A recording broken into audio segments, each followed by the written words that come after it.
Hello, good morning. Welcome to a morning yap. Our toilet paper holder just falls off the wall. Don't mind that. Good morning. Welcome to morning yap. My child is avoiding clothes, so here I am.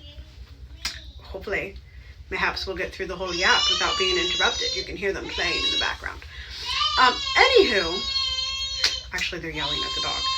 Anywho, y'all, I was listening to Pod Save the People, as I do on Tuesdays sometimes, and I was intrigued by a couple of things on there, but primarily during the interview, there was a conversation about how the biggest movements that we know are,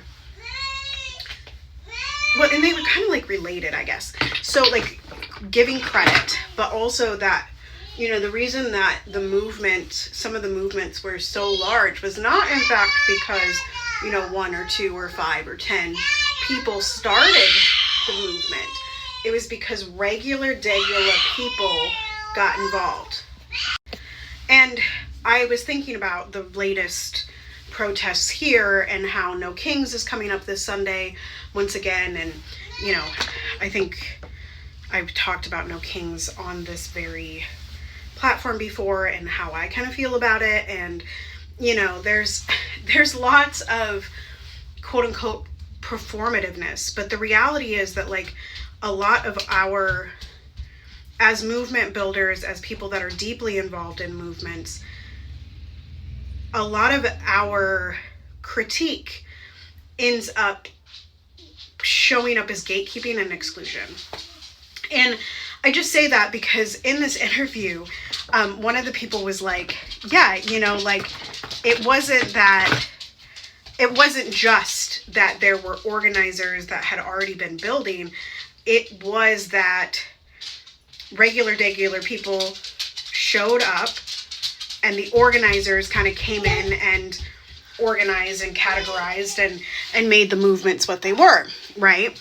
In the same way that like the signal chats or for ICE were already built, right? Like that wasn't something, I don't know what's going on with this.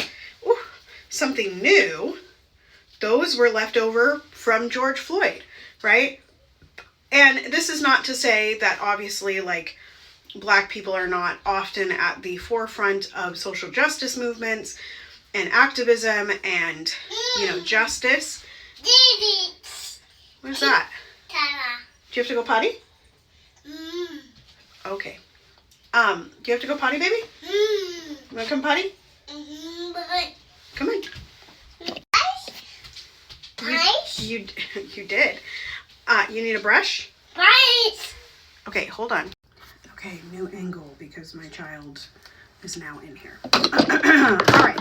So, I think that's very interesting when we also are having a conversation about, you know, how people get involved and people are often like so angry at everybody else for not doing exactly what, you know, they want them to do. And also simultaneously like paired with these movement giants, right, who are idolicized in such a way that when things come crashing down, like I just saw it this morning that Cesar Chavez's like day is like removed from the Minnesota list of holidays.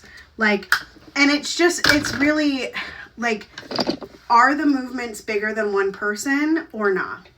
And I think and this is what the podcast was talking about. Knows, yes. That it begged the question, you know, like, how do we have collective movements where they're not, they're not destroyed by, you know, one person's whims or one leader's whims and that kind of thing. And I just thought that was an interesting conversation because I do think, I mean, back to something that I very much believe and probably don't put it on there. You can put it on your face and that's it.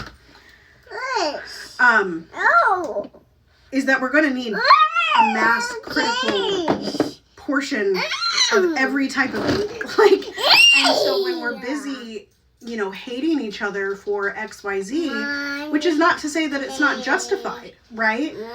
Or that it didn't happen, or to negate Piper, or to negate any of that pain. Piper. It's just to say, I will do it in just a second. Let mommy finish. It's just to say that we are going to need regular people to step up, and the use of exclusion, which has been weaponized against many groups over many, many centuries, is not going to help us get to liberation. It's not going to help us sustain these movements. It's not going to help us get community care. It's not going to do any of those things. So anyway, that was just a little reflection on this morning. I'm going to go do the rest of my day. Abolish ICE, make good trouble, do good work, ceasefire now in our hearts and in our minds. Joy is our revolution. And I will see you next time. Toodles.